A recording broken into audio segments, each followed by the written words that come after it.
Today I'm speaking with Daniel Beck. Daniel, thank you so much for joining me today. Hi. It's great to see you. And Daniel, you're the first person that I can say there are a couple firsts for our interview. You're the first person coming to us from Germany, as far as I recall. Daniel's coming to us from Frankfurt, Germany. And you're also the first skateboarder I've had on the channel. So he's been skateboarding for 42 years. He won his first World Cup in 1987. He went professional in 1996 and got paid to skateboard, which is so cool. He has 3 kids who are now young adults. He did go to Bible college, got a bachelor's degree, and he was a single dad until his kids moved out to go to college. He's also a beekeeper. He has a few dogs. He loves to surf and do Brazilian jiu-jitsu, and he recently got into road biking and gravel biking. I gotta say, you seem like you are probably in great physical shape, and I'm more than a little jealous. It's on my list to get to right away. But with 4 kids in my life, it's hard to find the time for that. But I'm very jealous of all of your physical activity. But if you could tell us more about yourself and tell us more about skateboarding and anything else that comes to mind. Yeah, I'm 41 years, 51 years old now. And normally you would say that's a little bit too old to start skateboarding. But I figured out it's not that dangerous and not that extreme sport kind of thing to do. And I'm very happy that I can do the things that I did when I was a young teenager. But in between, when my kids were younger, my belly grew and I was not in that physical shape. And I was always a little bit mad at people that are totally into fitness and doing workout and stuff. And I said, man, why can't we do what we want and get a little bit mm, more big and just not that super fit? But now I'm really, really proud that I can do the things that I did when I was 16 or 17 years old, and it all came out with leaving out special foods and just trying to have a healthier lifestyle, which is not only the sport. I think it's mostly what I eat. And I Mm. was when the kids were small, I always ate the leftovers and everything. And so when they got bigger, I could concentrate on yeah. Yeah, that's awesome. It's a great way to live your life if you can, just to keep your body in great shape. We used to, of course, think our bodies were the temple of the Holy Spirit, and we know that that's not true, but it's still important to take care of ourselves. So, well, I'm so glad that you're here. Very cool to meet you, and we would love to hear your story. Basically, we just love to invite people to take us back to how they got exposed to Christianity, and like what was your young journey like with Jesus. As early as I can remember, I started to my parents went to a very conservative Christian meeting. I guess in English you call it like brotherhood meeting or something. Not Like not brethren in a Christ. Yeah, they didn't have a name. It was just a church where they call it like brother church or something. And you when you would it was very boring and not very organized. So the people they spoke up and it went on and on forever. And they had a Sunday school where I joined, and there was a very for me it was an old lady. When I think about it now, she wasn't that old, but they were all that conservative. They had their head covered a little bit, and they were wearing skirts, and so for me it was an old lady, and that's where I got introduced into the faith. And I was maybe 4 or 5 years old when that started, and that Sunday school was every other week. It was not every Sunday, and so in the other days we met. The other week we met and then did a little children's service, and they had these stories. I don't know how you say, like it's a piece of cloth, and then you have this little paper pictures on which you stick on it, and then you tell the story of Like a Daniel. flannel graph. But huh? Like a flannel graph, maybe. Yeah, exactly. And then Mm. you have the story of Daniel and the lion den and this and Right. that. And yeah, she did a very good job with teaching us children not only the gospel, all the stories about God and the Old Testament and so on. And I had, yeah, for me it was from the beginning on very important. Like that's what you are very small, but you still recognize that something. It's yeah, you get scared of death, of hell, or of demons and angels, and of course this picture of a God that is always hearing, seeing, knowing everything in these little children's songs. And so it was something that really that got me. And I thought many people talk about they have they gave their life to Christ at a young age, and then later when they get older they do it again because they have yeah, they're older and they have the feeling they have to do it again because they were that small. But I was that small and I thought that that was enough. I really knew what I was doing.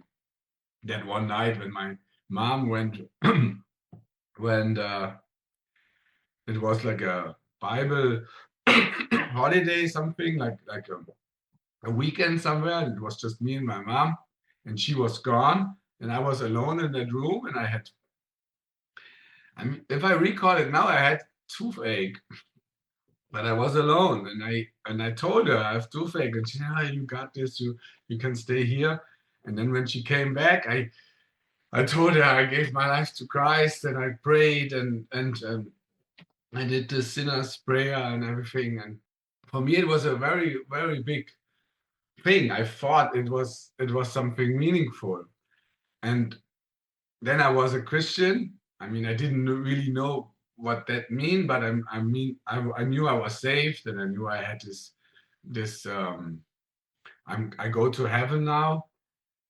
My parents, they were pretty young. My mother was very young when she got me. She was 17 years old when I came to birth, and she gave me birth. And so when I was 3, 4, 5 years old, she was in the early 20s.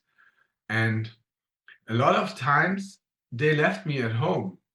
They went to some Bible teaching class, or I don't know how you call it, during the week, and they left me at home, and I was scared. I remember being at home, um, Even terrified. like age 4 years old. Yeah, 4 years Wow. old, 5 years old, terrified of thunderstorms and lightning, and terrified of.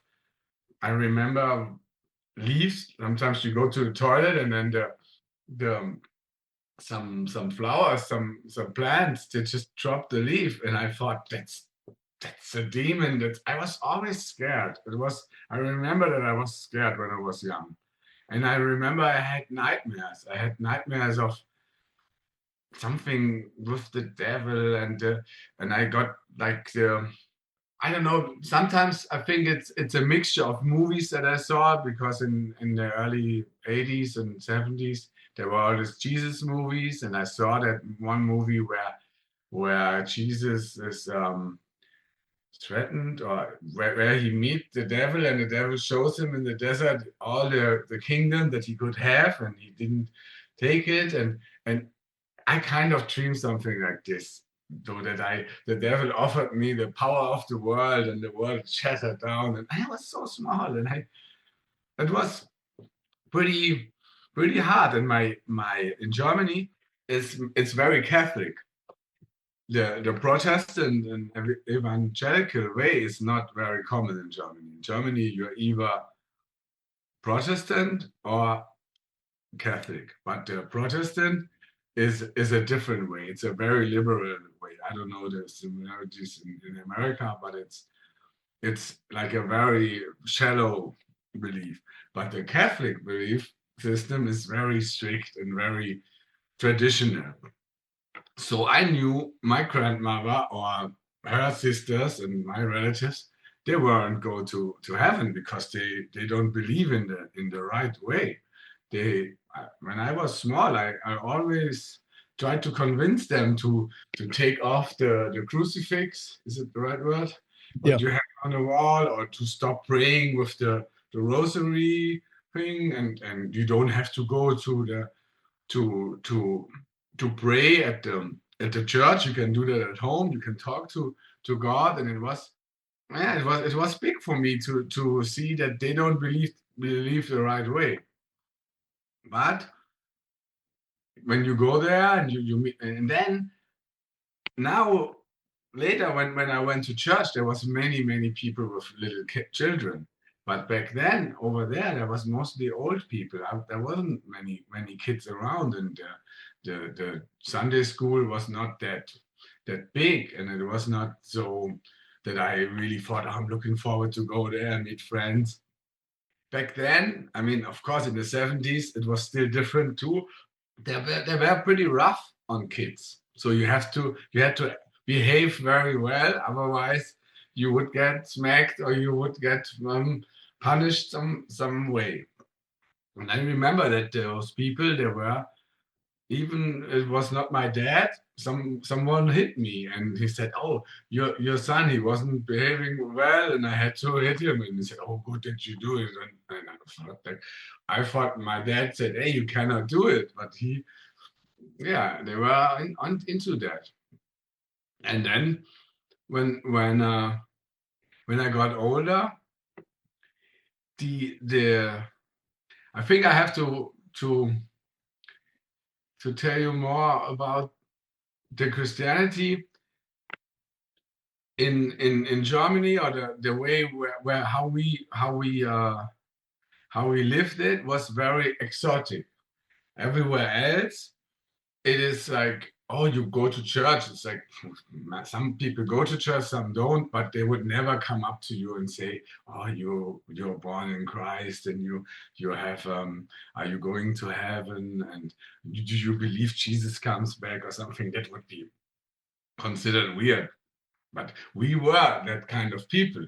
So we were kind of not very accepted. I remember when I was in kindergarten, I came up, I brought like a little LP, little record to show. It's like, oh, it's cool, it's a good thing, it's a story about jungle, and those people, they listen to it maybe 2 minutes, and then they hear already what kind of message this is, and they said, "Oh, we cannot play this here." And I was very sad because it was one of my favorite records, but it was a clearly missionary intended record. So yeah, it was not very common to have this hardcore belief.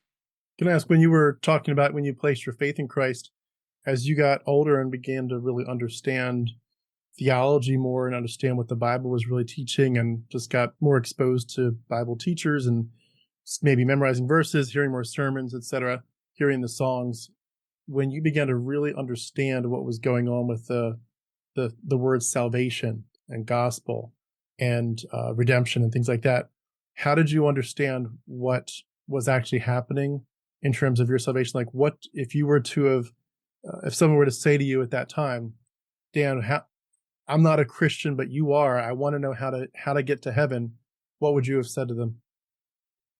I would have told them that even when the Bible is a very old book, it's still valid to these days, and that all these problems of humanity and of the world, they're all covered in there. We don't have new problems, and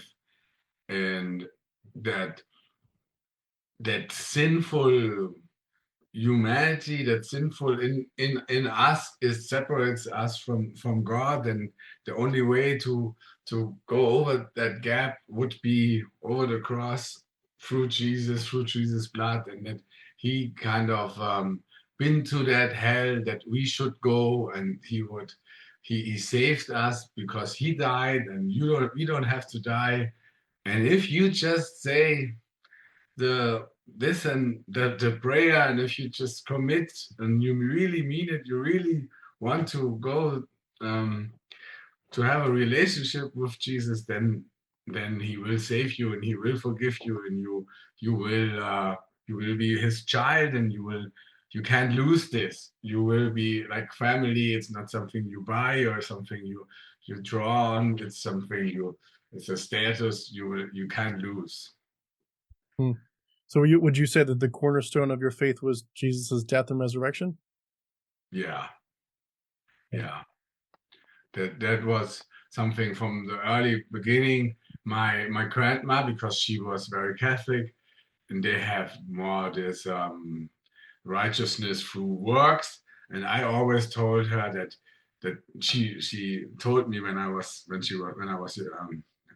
older, that I always as a kid said that Jesus was the, how you say, the winner of Calvary. He won that fight, and that's how you got saved, and not by doing rosary and doing things. So that's Gotcha. what very separated us from the other religion. So you were clearly on the Protestant side of it then. Did you think of Catholics as like not Christians, or were they sort of just different but still Christians? I thought from early on with this would be a sect, and there would be doomed. There wouldn't be a way that they could go to heaven, because they pray to Mary, and they are believing that they have to go to, I don't know the English word. There's hell, and then there's the, Purgatory? yeah, they have to go there, and that's something that I couldn't unite this with my Christian faith. Yeah. Yeah, I was very much in a similar boat. We were villainizing Catholics all over the place in my circles.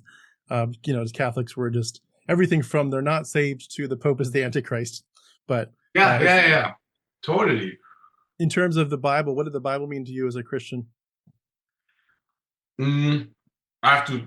That's not when I was small, but later on, it was my very big thing for me to have that book, and I really I love to have to read it, and not only just to have that book in itself, like the cover, and how you treat it, and how you mark things, and how you know your way around, and how you yeah. Sometimes me and my friend, we used to repair Bibles, because many people have their Bible and they love their Bible, and then that's already falling apart. And we say, "Come on, we can fix this for you." And we learned how to cut it open, and glue it again, and put some other bigger carton around it to make it good again. So it was a very treasury book.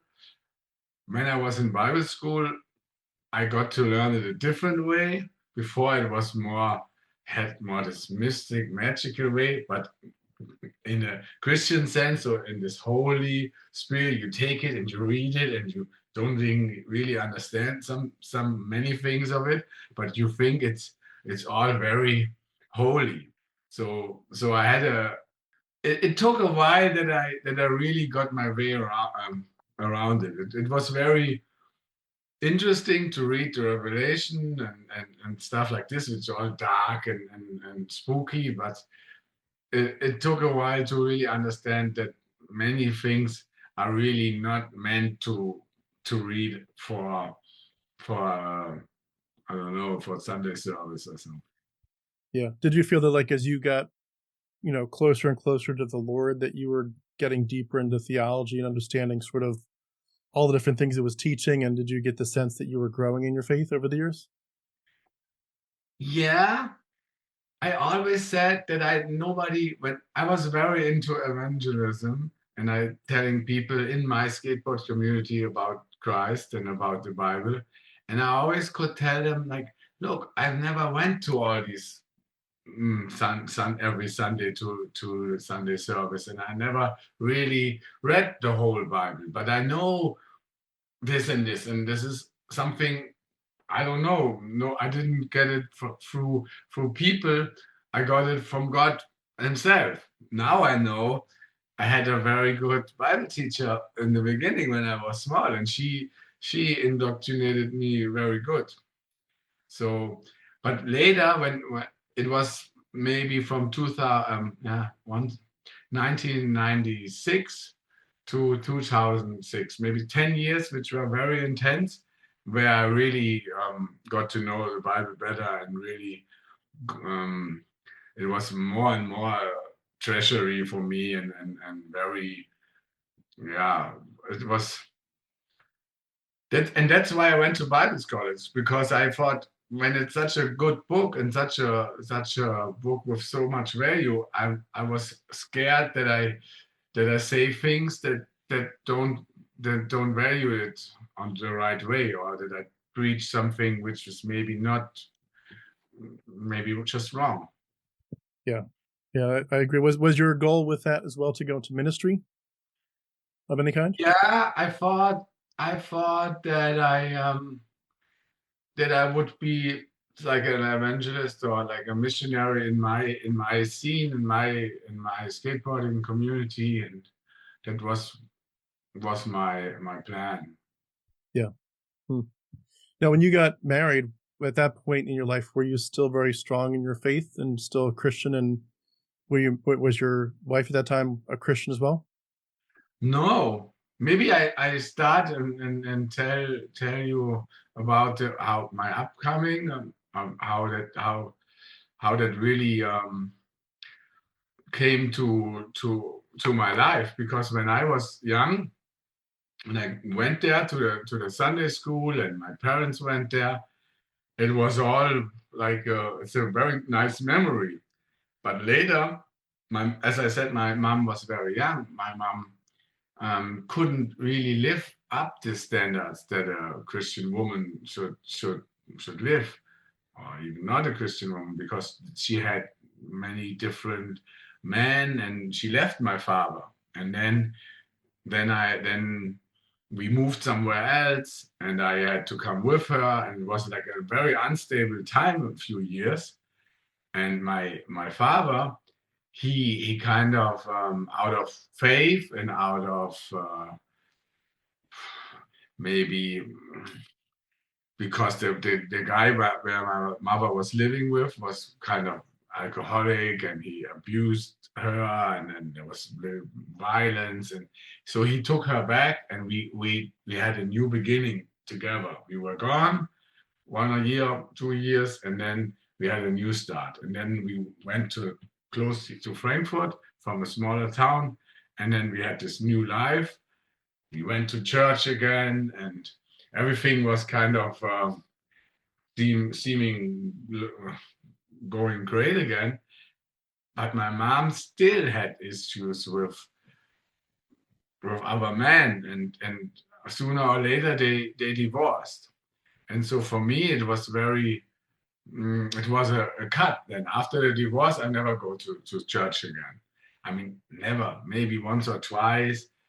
And this is something that's really, which I have to mention. I got a skateboard, and then I got a skateboard. I got like a family, my peers. It was something. Oh, out of a sudden, I there was other kids, and they valued me just for who I am. And I couldn't skate good, and I didn't have the right clothes, and I didn't have the good tricks or something. But they said, "Hey, last this afternoon, I saw you. You did this, and you were there. You were cool to hang out with." And I thought, me, because all the other friends, they went in, like in America, you have baseball and football, and we have soccer. So every kid, it's going to soccer. But I didn't go to soccer, and I never went there. So I never had this camaraderies, and I never had a trainer, and I never had times to go. So skateboarding was so different. And suddenly some people, they told me, hey, they really showed me that how you get accepted by just being yourself and being a kid like them. And then we didn't go to church anymore. But skateboarding is always, it has this graphics with dragons and skulls and flames, and I don't know, so much things. And I never until this day had a T-shirt with some graphics on where I thought it could be demonic or devilish, or it, I was always scared. I couldn't have this. But I still loved and enjoyed this lifestyle, because it was so anti everything. It was not It was not so common back then in the early 80s. It was not something. Later, 10, 15 years later, it got a lifestyle and it got its own clothing, and it was more accepted. It was radio and TV, and it was everywhere, the music and the shoes.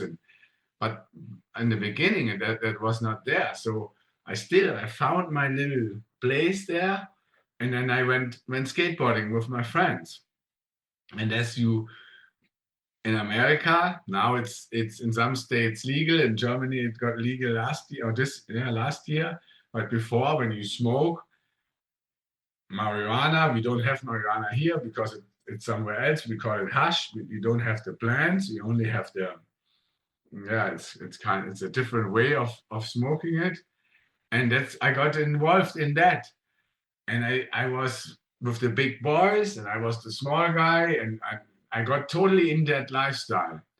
And when we got older and older and my skateboarding got better, that lifestyle got almost equal. Before it was just there, some bigger guys were smoking and some bigger guys were drinking beer. And then myself got 16, 17 years old and I got involved in that too. So it was kind of almost even the skateboarding and the party lifestyle subculture thing.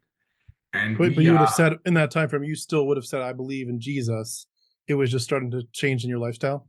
no, I would have kept it to myself. I would have never said I'm a Christian. I thought this was gone almost. I would say it was gone. I, but only to a point, as I said, I would never wear any satanic graphic, or I would never really steal something or lie something on purpose. But as soon as the older you get, sometimes we didn't know how to get home and we stole a bicycle to get home, or we didn't have much money and we went to the gas station and bought one candy bar and the other candy bar we stole. And I remember a lot of times when I did something very wrong, I prayed for myself to Jesus to forgive me. My mom told me when I was young that you don't have to always pray loud. You can pray in your mind. And so I remember totally stupid riding on a stolen bike and thought to myself, Jesus, I didn't want to do this, but I need to go home and just sorry that I take it. And that was quite a couple of years, maybe until I was 20, 21 years, 22 years. And my friends, I got a good skateboarder. I don't know how, but it always went better and better. And my friends, most of the friends didn't really join me on that path, but they were always the cool guys, the guys that are talking bad about other people and stealing things. And then for me, there was a point when we went, there was this disco, this club, and these people they were not cool. We didn't like them, and we went in there and broke in and stole some record players and some records and stuff. But then we found out that on that day it wasn't this bad dudes party. It was some young kids. And my friends, they didn't care. They just said, "Oh, so what?" And I thought, but these young kids, they're like us. They're not like this bad guy. And nobody wanted to hear. And then I thought, man, you're not so cool. I remembered how the life with Jesus and this how it should be. And I thought like I went not only with skateboarding, I also knew punk guys and like squatted houses, and I knew many of this lifestyle where you could say this fuck off attitude where people say, I don't care, do what you want, and I thought this is so easy. But the other way I knew when I was a small child, that's the real way. This is the hard way where you say sorry, where you say I forgive you, or where you need forgiveness. And I thought that's radical. That's so much more anti-establishment, anti-society when you say, I'm sorry, instead of, fuck you, I do what I want and I go. And so that really got me. Yeah, there was this little spark in me where I thought I have to go to my roots, to Jesus. And there was that story when we stole all that stuff, and I thought, if Jesus really lives, he has to help me. He has to help me that I can believe in him. I cannot believe in the spook in the sky. There has to be something where, yeah, where he manifests himself, where I can see he's real. And of course, he has to do it to save me for getting punished, to get all, because we stole that stuff. And also, they have to get their stuff back. So I talked to people. But before I talked to the people, I really remember I went on my knees. It was dark. It was maybe winter like now. It was pretty dark early in the day. And I went on my knees and I prayed and I said, Jesus, if you're really there, you have to do something. You have to deal with that and save me from getting punished and give those guys everything back. And that worked out. It worked out very hardcore. So everybody got their stuff back. I was there. Nothing really happened to me. Plus, the people suddenly they gave a reward for whoever got the stuff gets 1,000 German marks in as a reward to get the records back and everything. And they gave me that 1,000 marks, and I thought I'm gonna tell everybody the truth, and then yeah, then nobody paid for it, and they have all their stuff back. But because I thought the world is so evil, the guy who gave it back to people and say, hey, I know it is the people, I can get you the stuff back, the records and everything. He wants 4,000.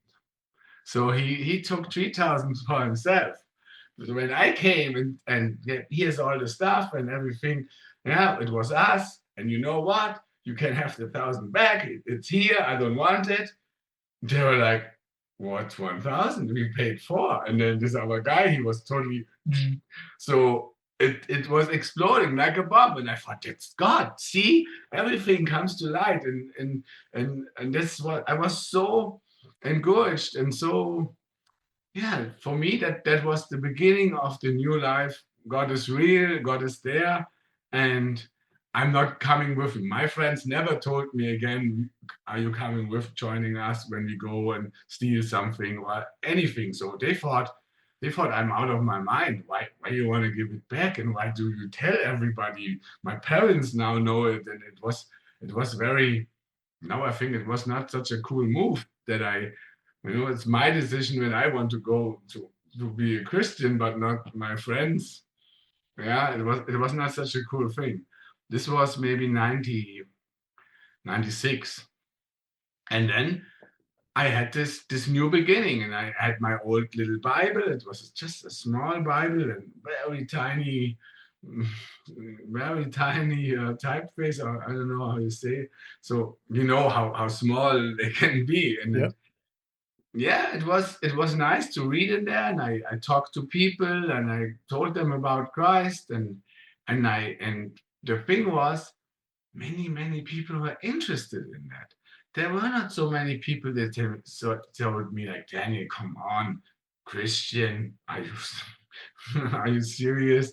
They were all open and they wanted to hear it. And I thought when I choose the Christian way again, I will lose all my friends and I will lose all my lifestyle and my my with my skateboarding. Maybe they think he's crazy now. He's going to church, but the opposite was the way. Many people were totally listening and totally, mm, yeah, they had an open ear and an open heart. And then when I went to Bible college, my friends, I wasn't there anymore, but they didn't go out partying on the weekend. They told me they met these people and they're singing songs and reading Bible with old ladies and with a guitar.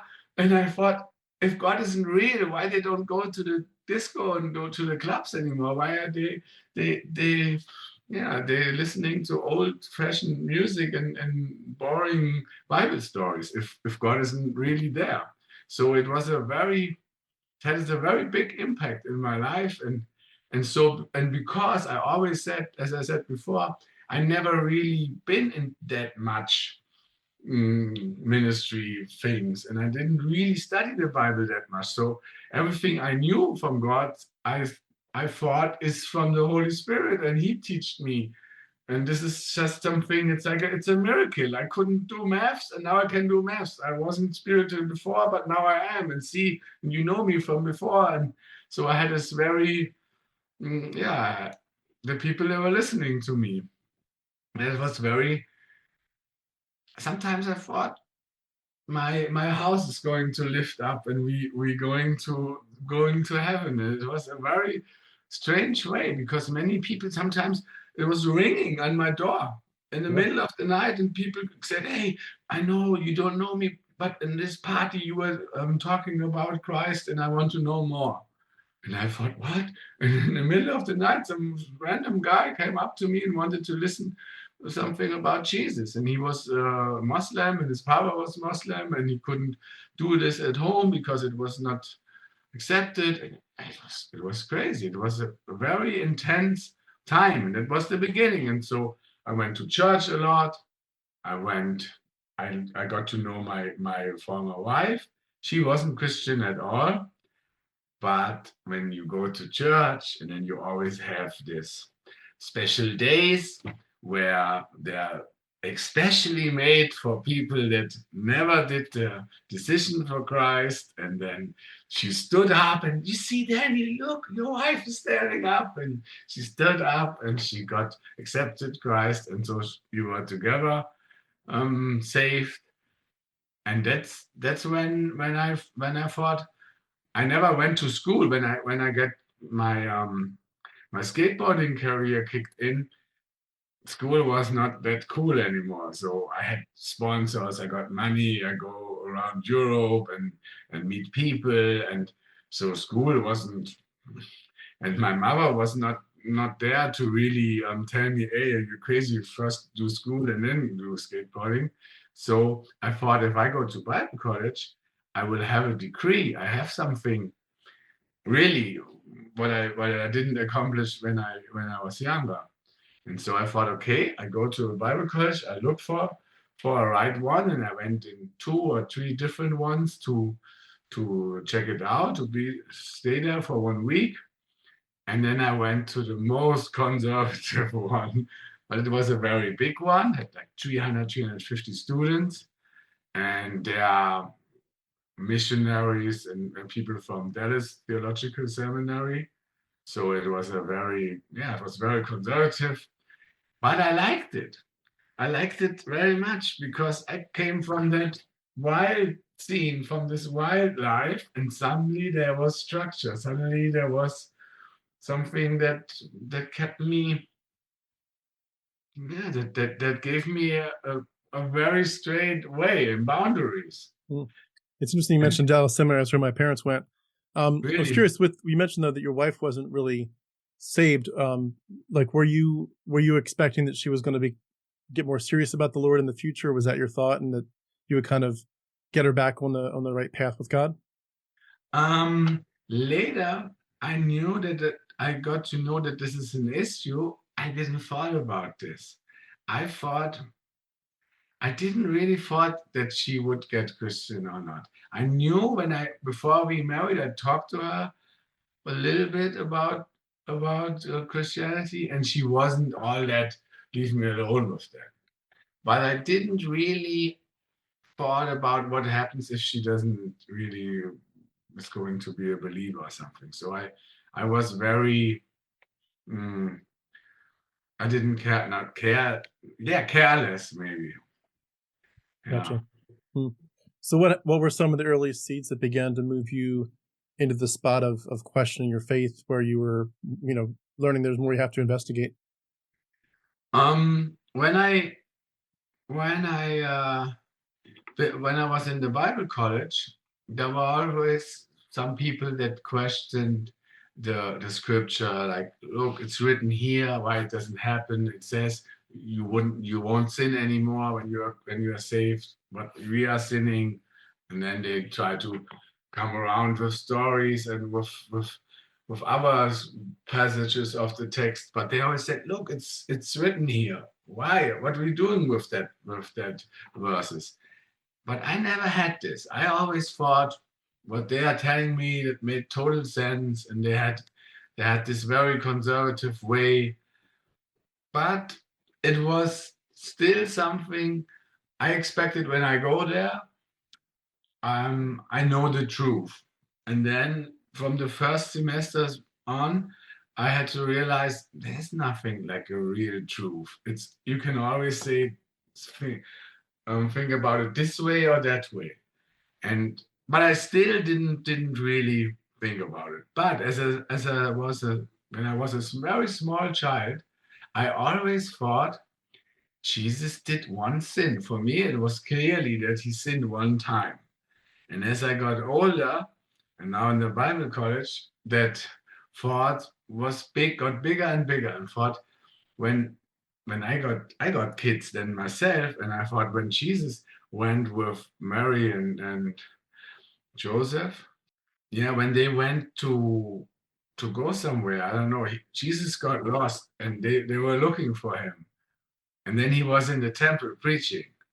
And I always thought when I'm a skateboarder and my son is just not following us anymore. And then where he is, yeah, he's in the skate park. Where else you should be? You are a skater. Your dad is a skateboarder. Of course, I'm in the skate park.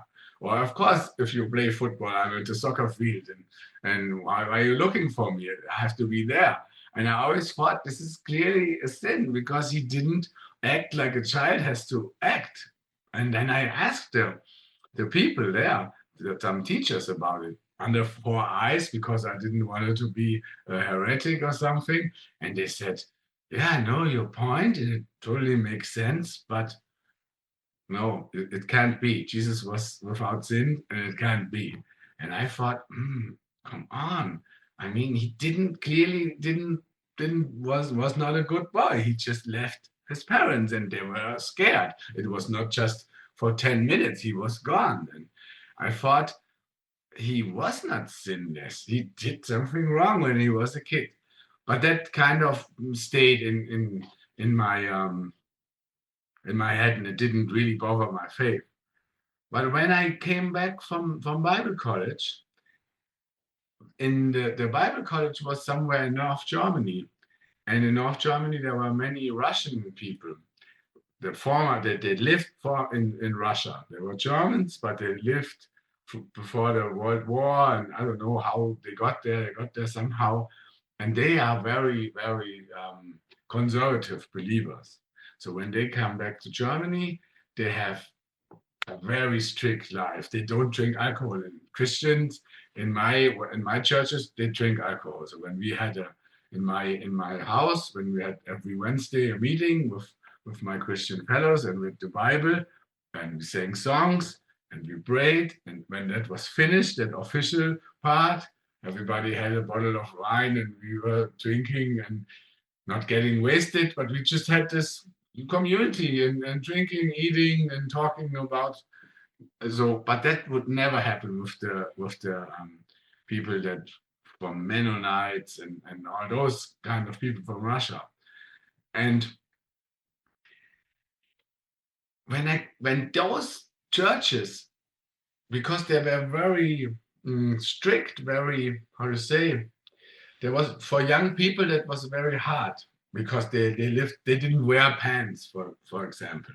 So if young Christians from that Russian families doing went on and founded a new church, they did a very nice one, very youthful with live music, with no clothing restrictions, and they were very, very young and modern. And I liked that totally. So when I was studying at the Bible college, I went to churches like this, which are very, very young and very cool. But when we came back, we went to our old style church again. It was not that conservative where they say you shouldn't wear pants, but still, on the day, I always remember when we came back the first um, Sunday, they decided that when they sing songs, we don't want to stand up anymore. We used to do it, but that's too emotional. We sit down. And I thought, what? I'm just coming from 3 years Bible college, and of course we stand up and we praise, and we uh, didn't talk in tongues or something. It was totally not charismatic, but you stood up and you showed some emotions, and they didn't want this. And I thought, oh, that's weird. Why? Hmm. And so on and on, we left. We stopped going to church. We still had those meetings, and we still did our, how you say, ministries. Like we cleaned the bathrooms and we cleaned the floor, but we didn't really go on Sundays anymore. And then when you don't go a lot, they talk to you and tell you, "Mm, maybe you're not an official member of the church anymore." And I thought, why?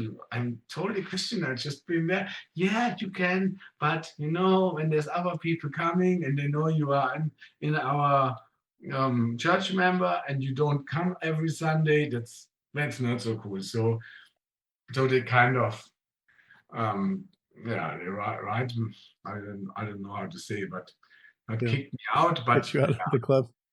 Well, yeah. would you say that just despite some of these external things, that you were still close with God in your head, or like, because one of the things that's different is there's a lot of different issues that we all think through. There's issues of learning about the mythology, learning about the psychopathic nature of Yahweh, the basic philosophical questions of life, learning about evolution, just seeing unfairnesses, things like having gay friends and thinking, can I really defend this? But when you know in your head, in your heart, through and through, that God is real, that you have heard him, you have felt his presence, and there's a certain level in which you're not really questioning him, you're just questioning how we interpret him, how we live out our faith, whatever it is. At what point did it get to a point of you questioning and saying, not just are there issues that I'm not comfortable with in the church, but I'm not sure if I'm actually worshiping a real person, if he's really there? How did you get there to that point?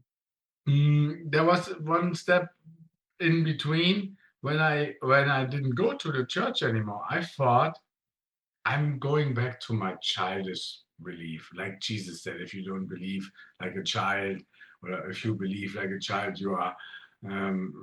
So I thought that this is my belief now. I have the relationship with God, but I don't have to go to the church anymore because I don't have the. I saw it more like a subculture. I am from a subculture. I'm a skateboarder, and I thought this churches they're also a subculture in itself, and I don't need to change that. I have already my personality in that. And then when I was very very much in Christ at this Bible school time, I very spiritualized everything. Everywhere I saw answers. Everywhere I saw God speaking, God's work. And I really thought I'm going crazy if I do this. Because if you open the fridge and there's only milk and cheese left, and you think about then, oh, this is also a sign. And I had so many signs, and I really thought to myself, you have to stop this. It's not good anymore when you believe so when you spiritualize everything. And then I felt that it helped me. But through that, I kind of saw it in a different way. I had this distance for this hardcore belief. And then I thought, as you said, there's gay people, they're pretty cool guys. And if they really don't that I'm not into men, I would never want to kiss a man. But if they feel like I am not kissing a man, if they don't want to kiss a girl, then they can't. It just doesn't work. And I really thought about this a little bit, but I still had my belief until 2000, 23, in almost in 20th of January. So it's 2 years now ago where I still had my belief. I have my best friend, he's a missionary in Spain, and we talk about God. And sometimes I told him, and he had trouble with burnout, and nobody's really helping him. And the gospel it only took him that far. He couldn't really spread the church and his message so much. And I always told him, hey, I don't know, man, something is wrong. They're telling us always, but it never happens. Something is wrong. And he said, come on, no, it's just because you don't hang around you don't have the community with all the Christians. That's why you struggle. But if you would have going every Sunday, you wouldn't say this. And I said, come on, there is something. And then I was watching YouTube. You can get addicted to YouTube and not really watching TV. You watch YouTube because you can watch whatever you want. And there was a show, a documentary about a Korean Christian sect in Frankfurt. And I thought, wow, Frankfurt is my town and Christian. And I watched this and I thought, this is a Christian sect. It's exactly what we are doing.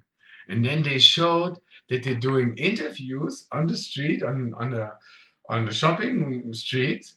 And later they don't care about what they are really interviewed them, because they threw it away. They only want to talk about Jesus with them. And I thought that we did this. That's exactly what we did. I know this so many times. We had this like fake little things, and we were talking with people, with strangers, and in the end, these papers they went to garbage, because we only want to talk about their future in hell or in heaven.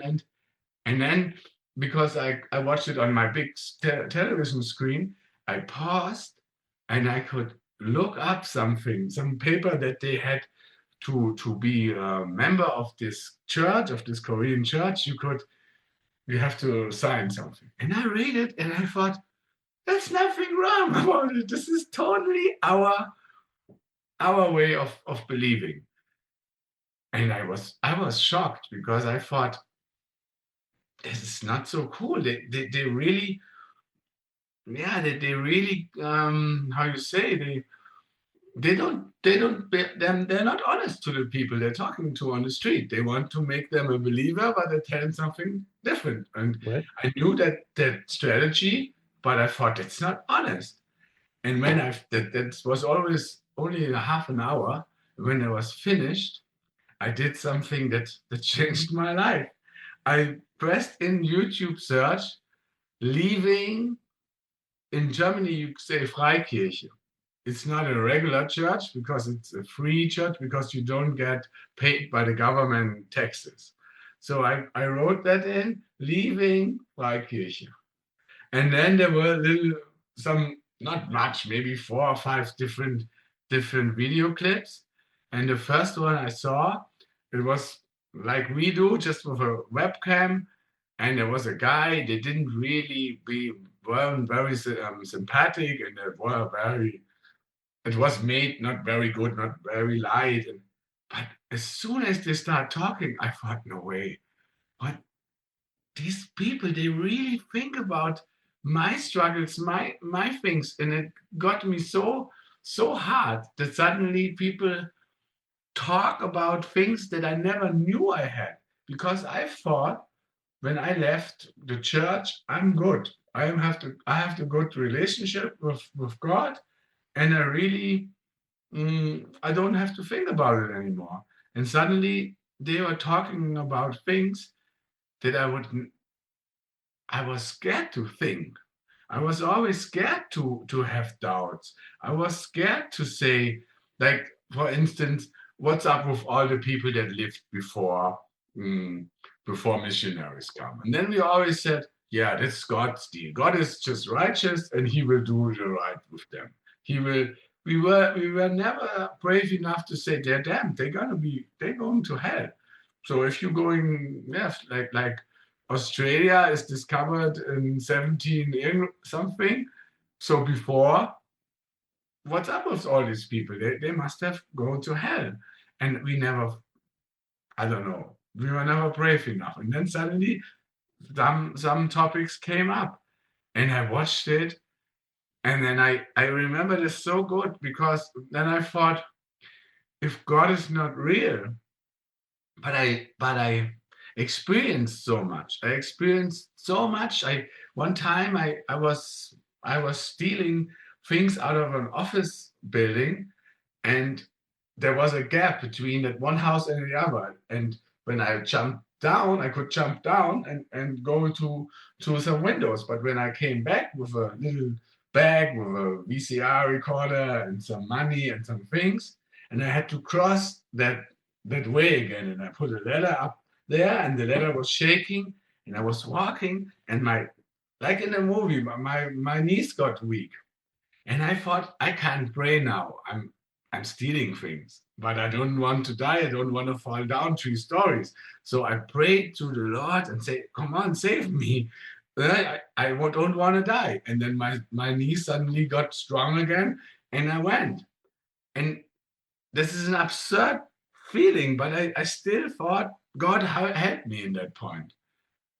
And then I had to tell myself, if God doesn't exist, it was always you. It was always myself. Always. Doesn't matter what happened. Doesn't matter what kind of relationships or if I lead people to Christ. There was no Holy Ghost. There was nothing. There was only Daniel. And now I can say this, but I was scared. I was scared to think about it, not even telling somebody, just thinking about the possibility that everything I ever witnessed, everything I ever experienced in my life was mostly me. Of course, there was circumstances and everything, but I was so scared because I thought, now you go to hell anyway. If you think, if that Almighty, that yeah, that in the beginning it was such a nice little story, or we had to learn. Of course, you know that you have to learn so many verses. So I had to learn Psalm 139. So God sees you everywhere. God is everywhere. It doesn't matter where you go, He's there. And then that means He knows now what I'm thinking. I'm screwed. I felt so guilty. 2 or 3 days. I really thought, no.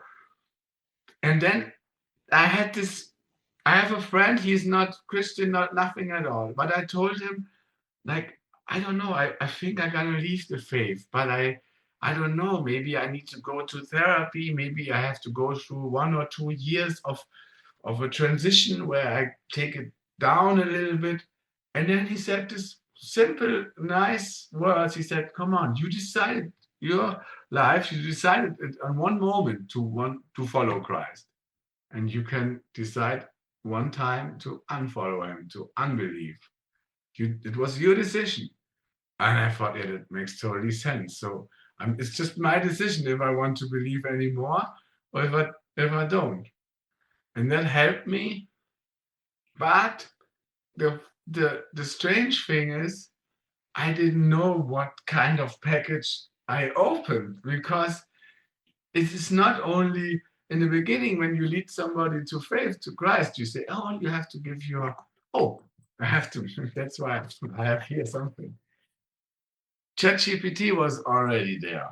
And in one of those videos I watched, somebody, it was in German, said like the gospel in a nutshell. Just a small 2 sentence. I read it for you.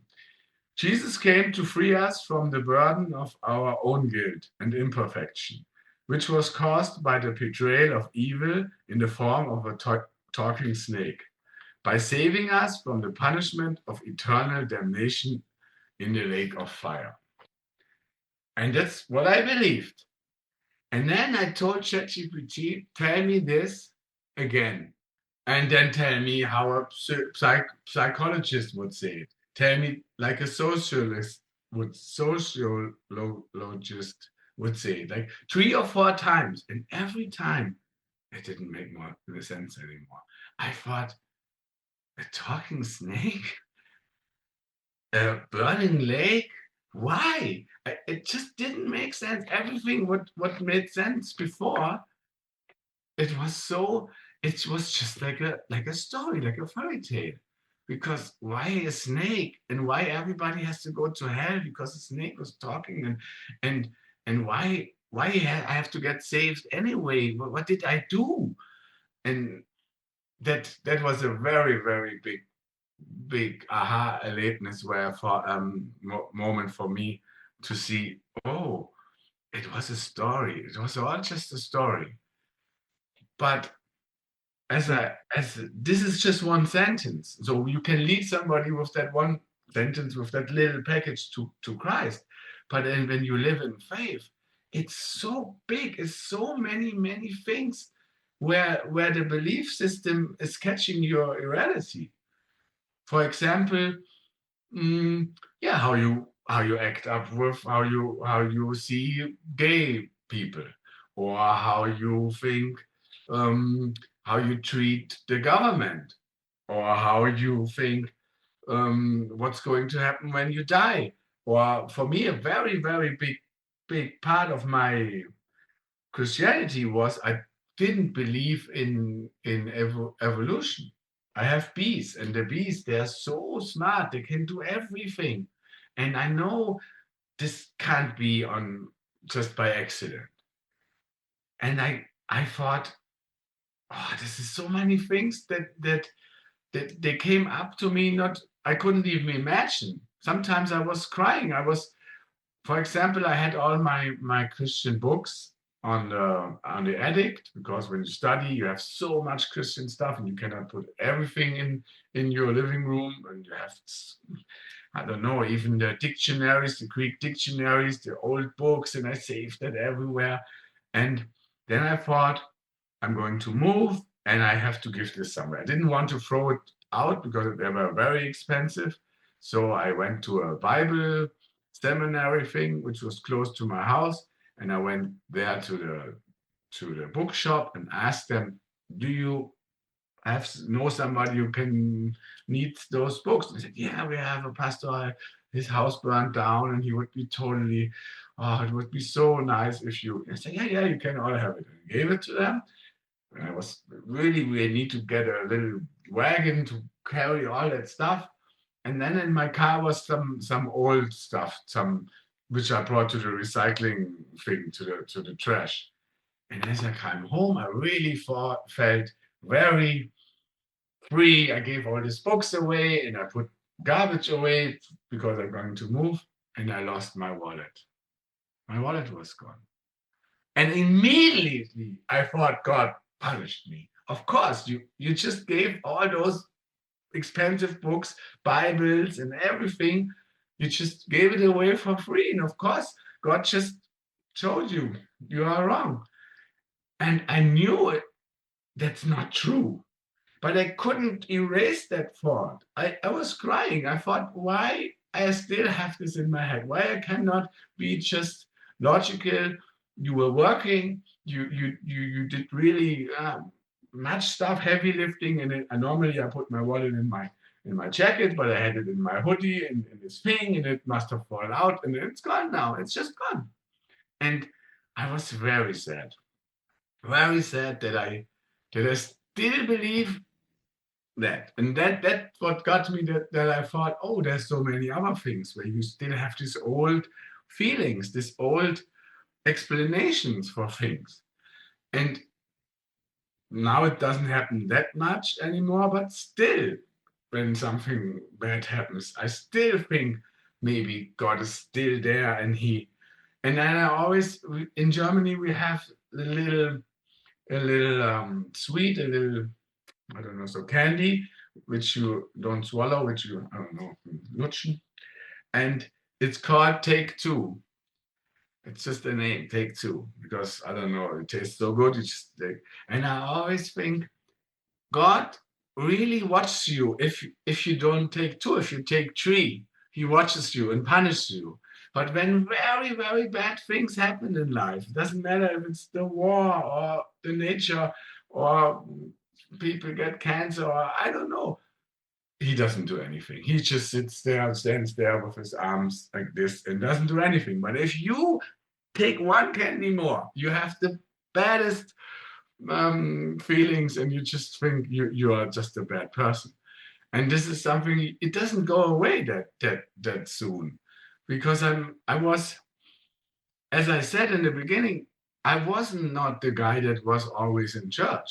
But I guess, and I know now, that lady did a very good job when I was in Sunday school. She gave me everything you need to know to have that mindset of being controlled, of being seen, of never being alone. And now I say, I don't walk around with my imaginary friend anymore because it's nothing like this, like a molested child who has a imaginary little superhero or little something. And this is so sad that I really thought, and nobody told me. No, I was not in a group where people tell you every week you believe in this, you believe. I did it myself. I did the whole job myself, and this makes me so. I don't know because I was a young guy and I was skateboarding and I had a good life and why did I fall for this and now with ChatGPT and with the world going crazy with war and with much with Islam and terrorism, I asked him why we don't when humanity is going over with this with religion. I mean, normally it's we know that the world is not made in 7 days or in 6 days, and he said well, he doesn't think so. He said maybe in 1,000 years, but normally people don't change. They want something to believe in. They need something to hold on to give them security. And and nobody is as rational as you, Daniel. He said, and I thought I'm not so rational. I'm a very emotional guy, but I just can't go back. And the thing is, this evolution thing and the bees and so many examples that I always had that I told people. Now I can just say, I don't know. And makes me so free. Just to say, I don't know how it happens. I don't know why the bees know how to talk and how to do the bee dance and how to know their way around to come back and that they have a sting and it's a deadly weapon for us. Man, we just get a little bump, but if a bee stings a bee, the other bee dies. So it's a very it's a lethal weapon, and it's very it's astounding what the nature was there, but there's no God involved. There's no need for a God now. It's just something that makes me so free that many of my Christian friends they say, "Hey, come on, you are not happy, huh? You can't tell me you're happy now. You told me you have struggled in this and that, and you're not really happy without God." And I tell them, you know what? I feel like I'm on holiday. I feel like every day I'm on holiday. I go out and I feel so free. There's no more burden. And I'm not the guy, I don't lie. And when I was stealing and all this stuff, I was a young kid. I was a teenager.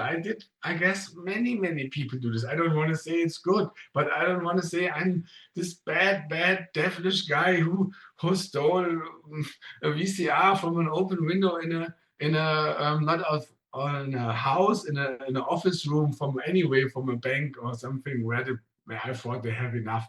I was just doing stupid things.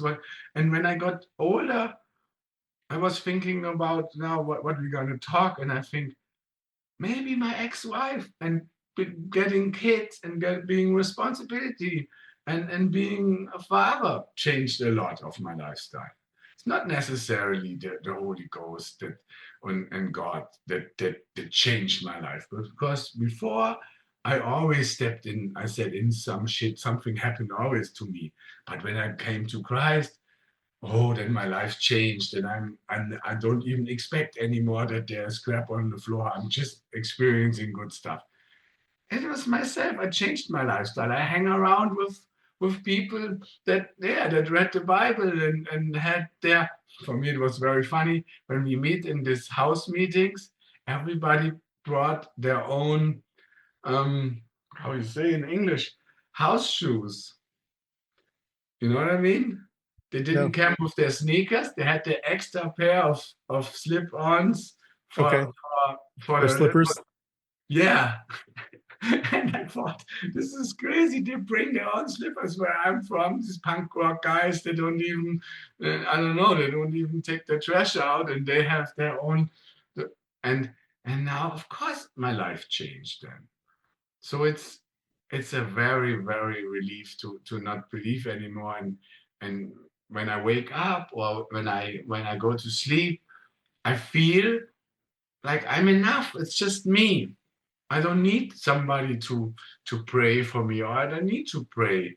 And then the thing is, I don't know if you experience that, but when you have this belief that God is there, it's not only God, it's also the devil. So you're always doubting your own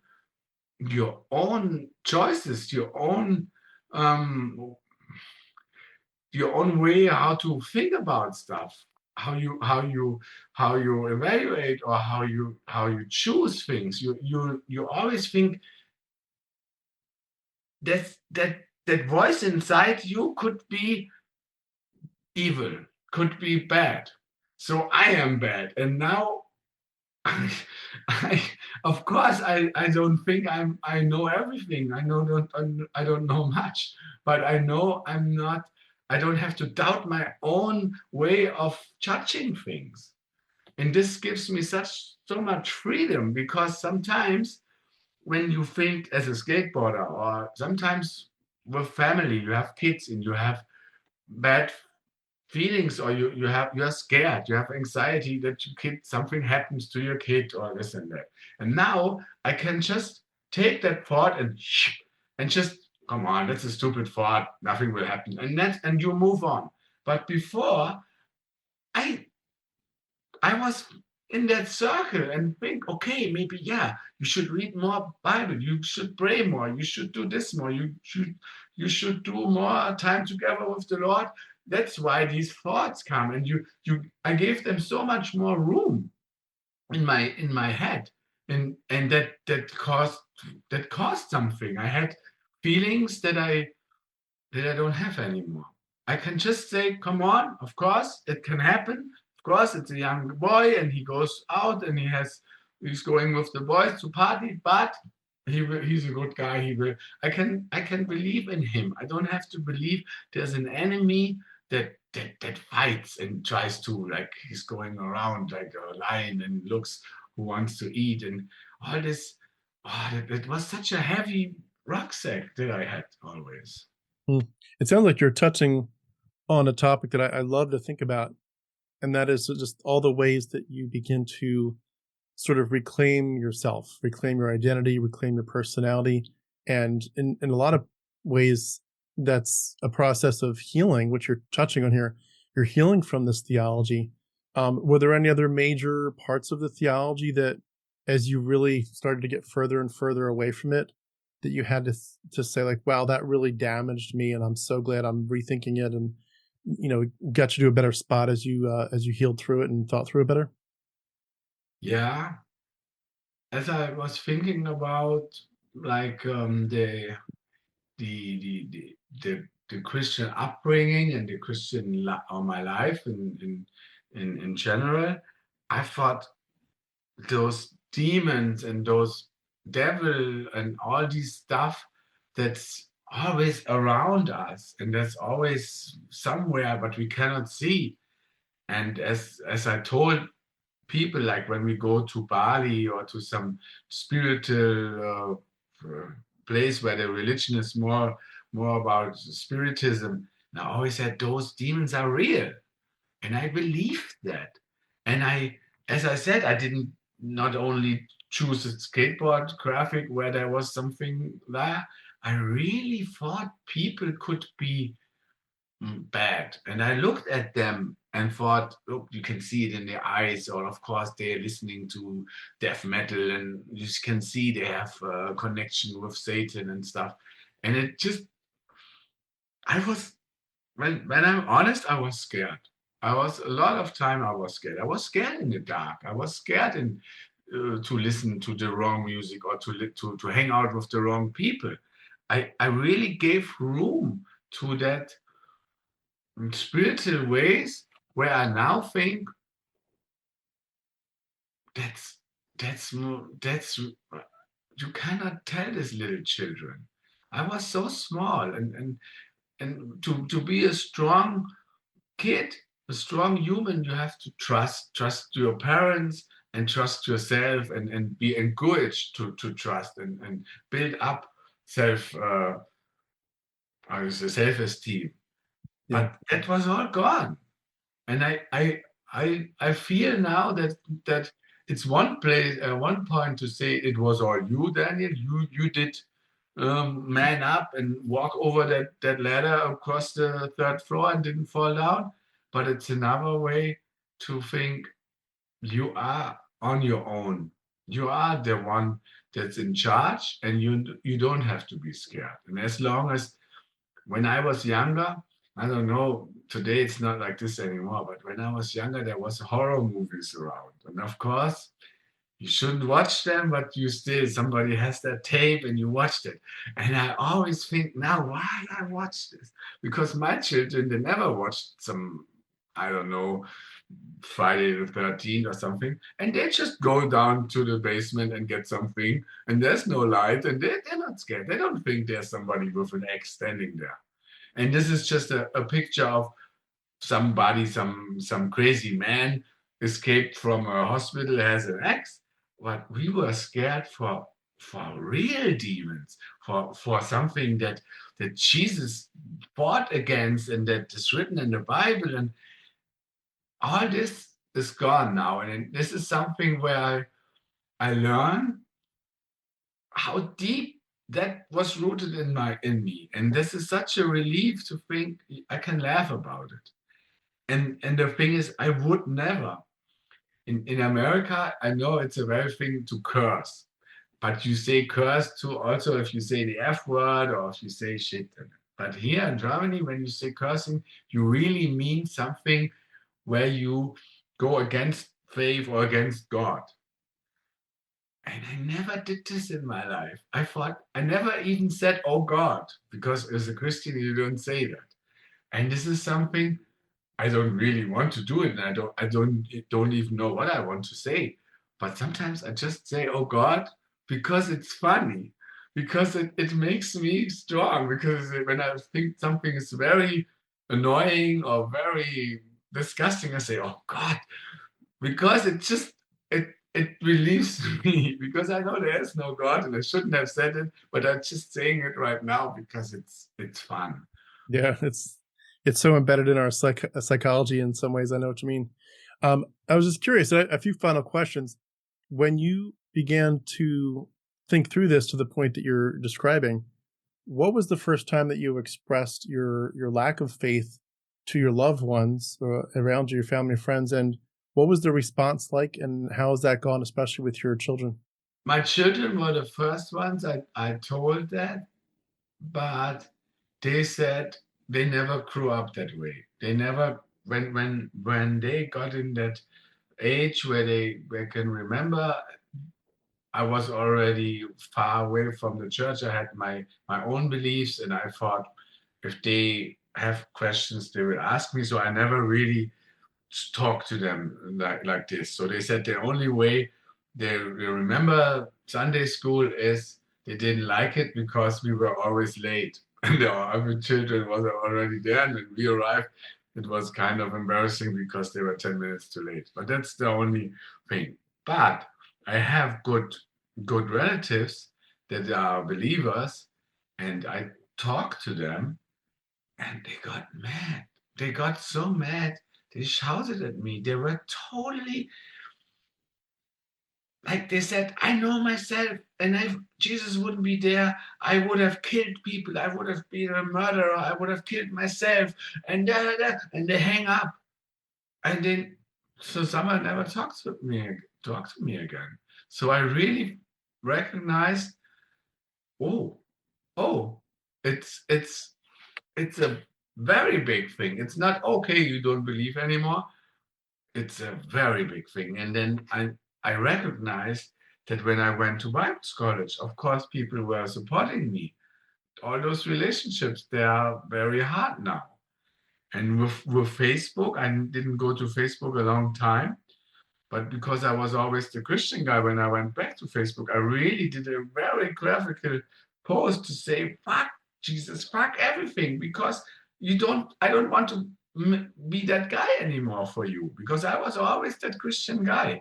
And for me now, it's just a fairy tale, just some mystic, just something. And it's when I say fuck Zeus or fuck, I don't know, some other fantasy gods. You have so many. Nobody would be offended. But if you take Jesus, this is, and for me, even now, this interview is like, yeah, it's like a coming out to say, no, I'm not one of you anymore. And I don't want to be counted in, and I'm really, really feel ashamed because I know there's no coming back, because what I witness is the millions and millions of dollars of money will be spent for missionaries for the world, but there's no missionary to get people back to Christ that have been Christians before. And I think we've been brothers and sisters, and I thought you cannot lose this family status. Why nobody really asked me how where's your doubts, or how do you have doubts? Why is it really like this, that you say you have to, like Paul said, you are the stupidest if Christ isn't real, if that story is real? Why we have to be stupid? Why we don't have to be just thinking humans?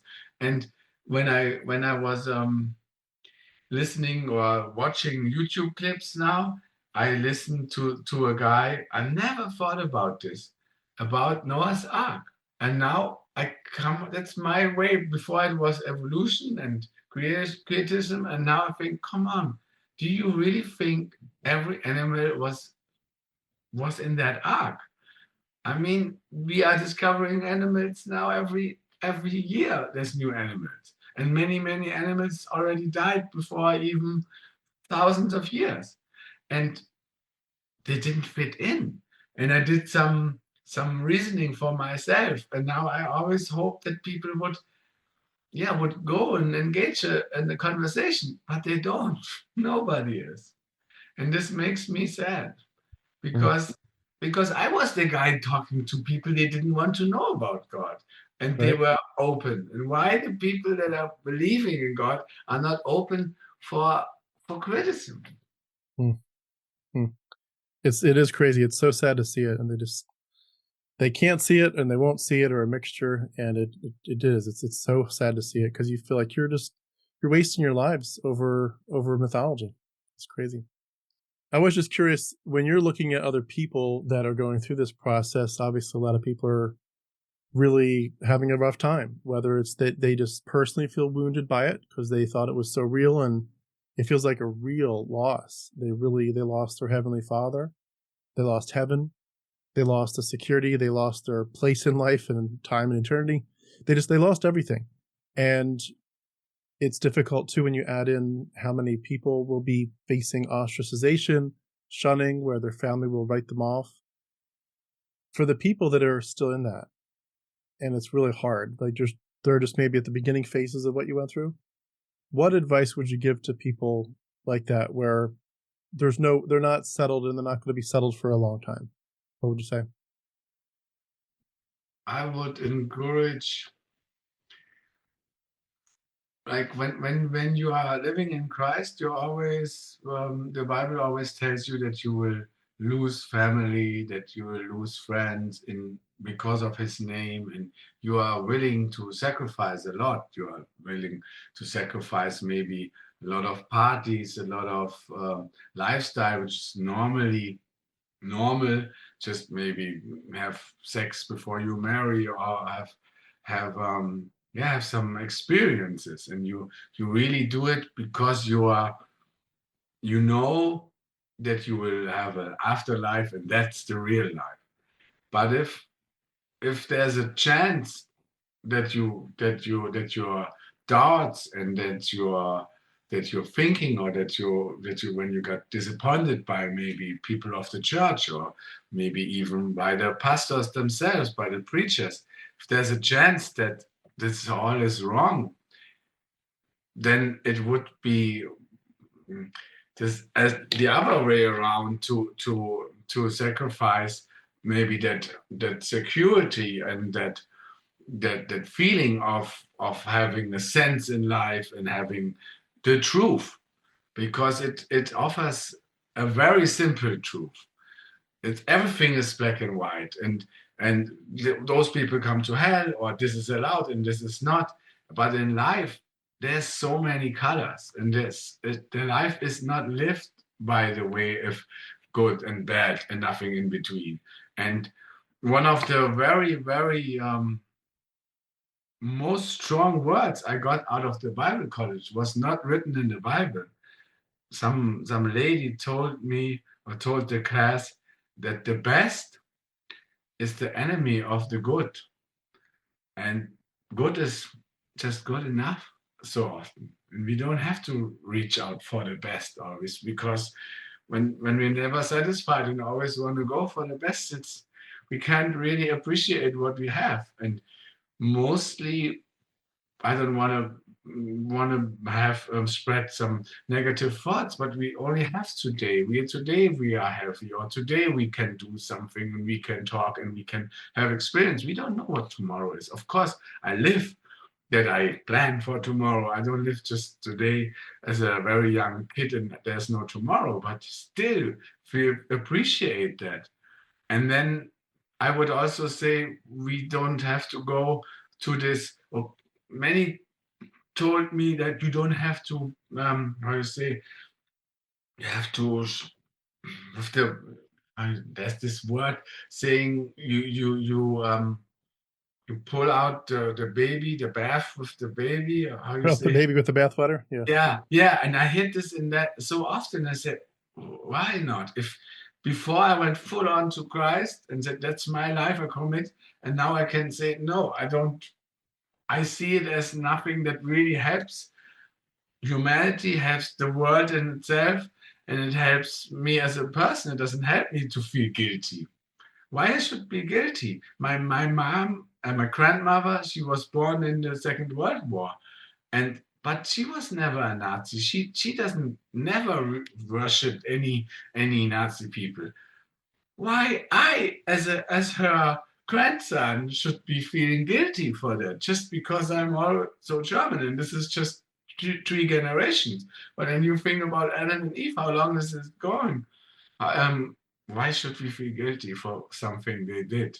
And then why is it even so bad when you don't have experience, and you don't know what death is? You don't know what it is to have consequences because you are living in a like a little where the father was taking care of you, and suddenly your responsibility, not only responsible, the whole world is responsible for something the people they couldn't know. How could Adam and Eve know what they're doing when they never experienced death? And this is something I really think that's not thought well philosophically and truthfully, because if God is the director of this story, it is his story, and he knew that this would happen. And if he would have known they would taken that fruit, and if he would have known what the world is going to be, if he, for example, would have known that every marriage, every second marriage going to be divorced, why there's nothing written about it, how you going to act if it's not going on anymore. But there's nothing there. So we are sitting there with our Bible that knows the truth, the holy truth, and nothing but the truth. And we don't have answers for our life, So but I can remember people that got divorced and they wanted to go to church again, but they had a boyfriend. They have been maybe single for 10, 15 years and now they found someone, even a Christian, but they couldn't join, they couldn't go to the service on Sunday because that's not Godful. That's, you can't do this. And then you think, this is so hard. This is so, there's no love. This is just pure law, pure law. And I think this Jesus figure is a nice idea, but it's not well thought. And I think we are humans. We can read and we can witness, we can talk, and we can get our own experience, which maybe lead to better conclusions. We don't have to do all the mistakes. And this is something when I listen to your channel, so often I hear thoughts and experience from people that I really sink in because I can relate to them, or I never thought about this and think, cool, it has value, and it has value with other people experiences. And this is what I want to say. Why should we let our live our life by a book that obviously doesn't have all those experience, because they weren't there in that time. It was a time in a certain place of the world, and we are we are not there. Yeah. We are here now. That is a point I've thought about a lot, especially during my deconversion process. I love that you're bringing that up, but it definitely hits you when you are thinking through it, that the idea that this might just be an ancient book and nothing more. It might just be a book written by a bunch of men from thousands of years ago and nothing more. And it might not be timeless. It might be something where in a different era, that was just what they believed. And, people could argue maybe that's the best they could do. I think they could have done better, but it's the best they did do at the time. It's what they came up with and they all lived by. But it's just what some tribal people did. And it's not a book that has to affect our lives at all today. And man, with that alone, I mean, there's 1,000 things that hit you, but when you just realize this book might just be ancient tribal, misogynistic, racist men, and you're like, and that's it. That's all this was. And obviously they were coming up with some kind of spirituality mixed in there, but there was so much horrible stuff that was just right up front where everyone could see it, that their mysticism and your spirituality doesn't redeem it at all. It just kind of, gives you the storyline. But at the end of the day, this is just another version of men trying to be assholes, trying to be in control, trying to control women, trying to control society, trying to have all the power and all the money. And that's all it is. That's all this whole thing ever has been. And it's all about mind control. And like, once it hits you, it's like, yeah, these guys, like if God was God and he's timeless, he would have known where technology was going to go. He would have said things differently. He would have for sure said stuff like, hey, I can help you cure diseases that are going to come up. I can help you understand how to deal with different things in life. And instead, it's just like all these weird things about blood magic. And it's amazing. Once you see it, you're like, oh my gosh, what have I been in? This is so stupid. This is so ridiculous. But yeah, it's amazing how that works. As you say, when we were in the first semester, we were asking our teachers in yeah, in some topic, why is it that the Bible is always talking about man? Why men have so much power in the Bible? Why it's always the man that decide, and the man? And they said, yeah, it's a good question, but can we I will answer this in the last semester when you have more Bible knowledge, and then we answer. And of course, some of the very lively ladies, and then last semester, in the sixth semester, they asked, like, hey, you still owe us this question.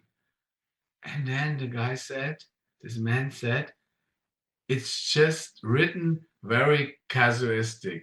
It's just written out of the perspective of a man. That was no answer at all. That we knew this before. That was what we were asking. Why is it that the man is so in charge of everything? And as every married man knows, and when I see like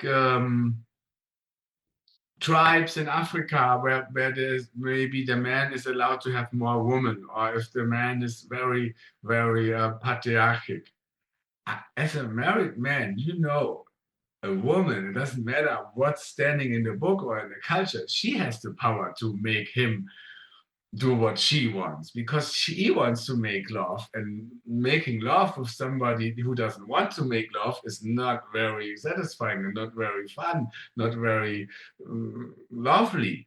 So if she to be wants you to be a certain way, she will teach you. And that doesn't matter in what book it's written. If you have a good relationship, or you want to have a good relationship with your wife, you better have listen to her too. You don't be, I'm the guy who says what is going on, and I'm not the boss. And this is something I really think our culture really wants that. So if you go to church, the women act like they totally obey their man, but something at home, I don't think there's they're also devout and so helpless. I believe women are mostly stronger than men, because I teach skateboarding. I have a skate school now, and if I teach the girls, they're very brave, and they're very smart, and they're not at all the way that the Bible made us to think about. So, as you said, men act like assholes. Then they don't. They really don't act like. And then the thing is with the Bible, you always have a good verse. You always have a good story. When something is unjust, then yeah, but, and then you read in a little book, and somebody wrote a nice little allegory or something, and then no, but it's written like that, and we're acting this way, and we have to really face the reality.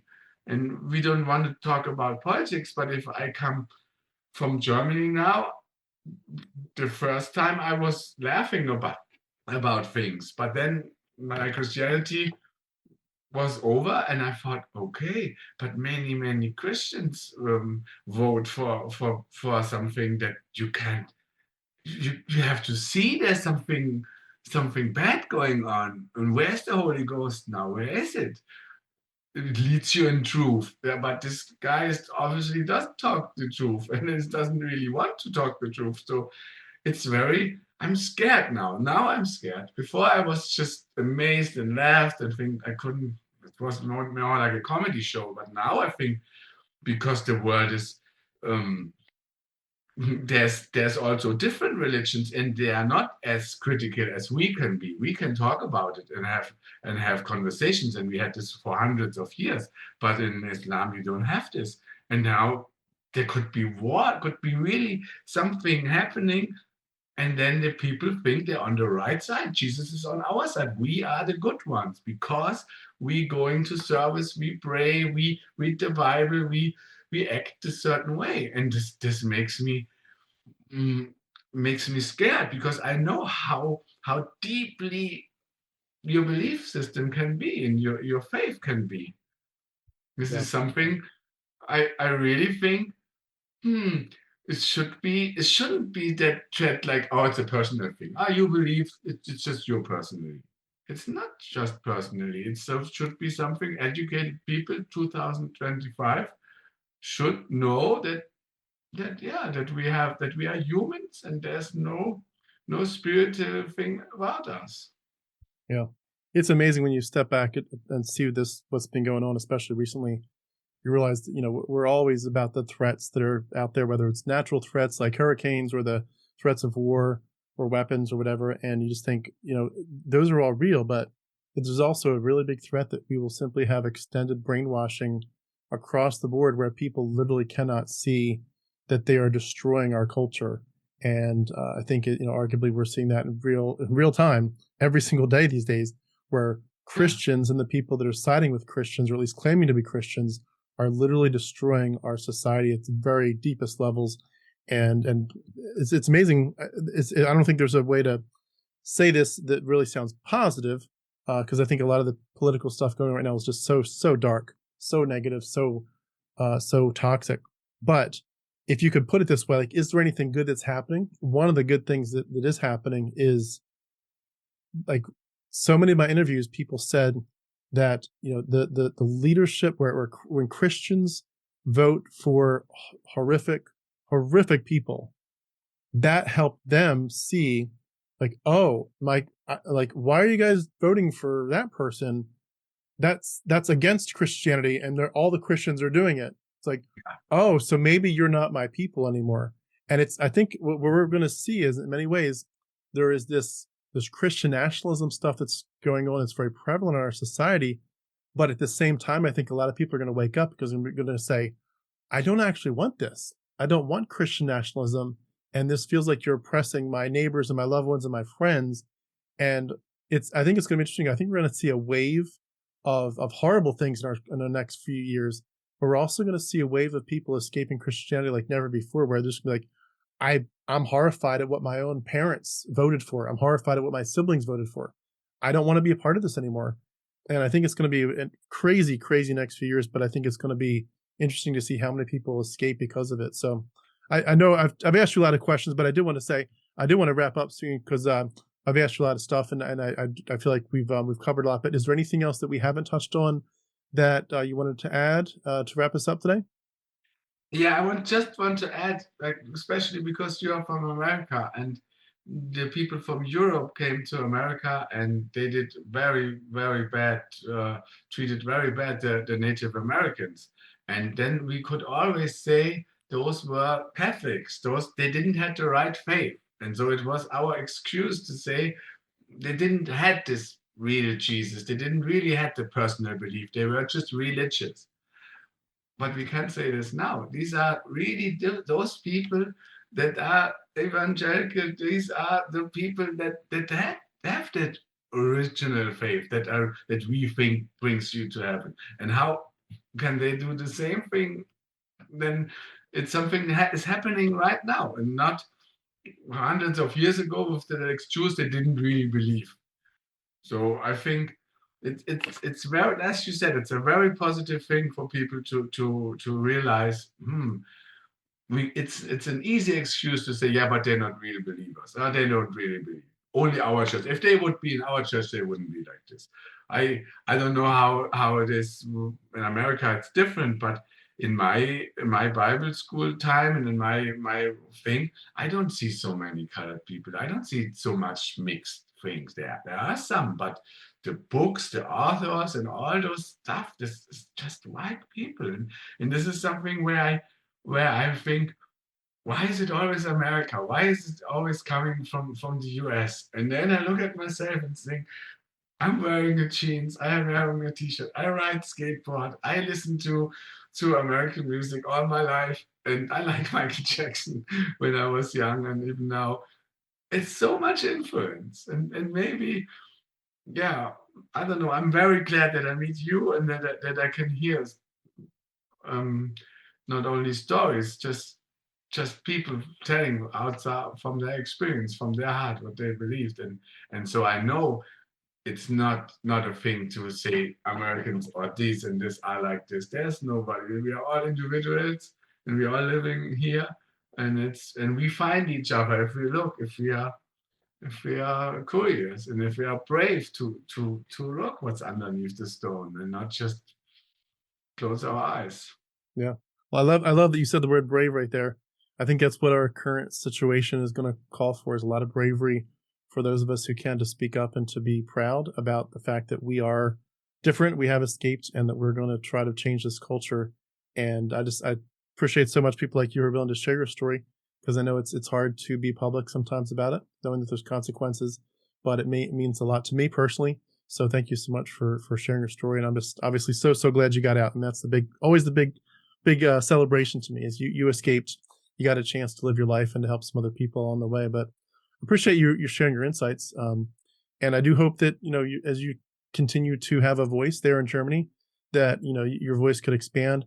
I don't know too many people in Germany that have YouTube channels about this kind of topic, but if it's ever something that you would consider, making your own channel in German for people who are other Germans who are escaping, let me know. I'll be glad to do what I can to assist you, because we need to spread this word far and wide, that there's a community of us in many different places, many different languages, and that we all need to build each other up and help each other, because this is a hard journey.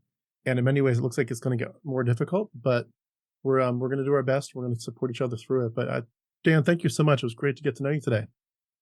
Thank you so much, Tim. It was really, really, your work helped me a lot, and I think it helps many people a lot to just have so many different people to choose from, where you can listen and to relate from, and that's such a nice work. And I know how much work it's going to be, and I know how organized all these Christian organizations are to spread the word, and you're doing something against the stream on your own. And I guess, yeah, it's not an easy job, and I really, really appreciate that you are doing this, because otherwise I wouldn't have heard so many touching stories. Some of your interviews I listened 2 or 3 times because there were so many words that touched me. That's awesome. That's awesome. And Yeah, I go back to a lot of them as well. And I really like your first one when you were talking about your own deconversion, and the one you did recently just after 2 years or something. Yep. I'll be doing another one very shortly. I'll be interviewing myself, which will be fun. Really, that's good. I'm curious. Very cool. Thank you so much. I'll wrap up by saying we've been speaking with Daniel Beck. Daniel, again, thank you so much. It's great to get to know you. Look forward to connecting again sometime. But thank you for your time today. Really appreciate it. Thank you. Thanks, Daniel.